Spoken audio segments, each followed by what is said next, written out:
Eine Tür fand sich zu leise, wollte auch zu hören sein, allerdings auf eine Weise, die vornehm war und äußerst fein. Sie begann damit zu quietschen, dies mit sichtlichem Genuss, ein Tropfen Öl auf alle Fietschenringe und damit war Schluss. Doch ließ sie sich das nicht gefallen, fing das Spiel von vorne an, aber das gefiel nicht allen, man hob sie aus den Angeln dann.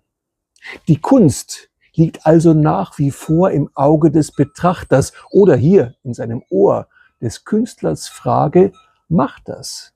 Oder wird der Künstler schnell schnöde aus den Angeln gehoben? Zuweilen hilft ein dickes Fell, will man künstlerisch nach oben.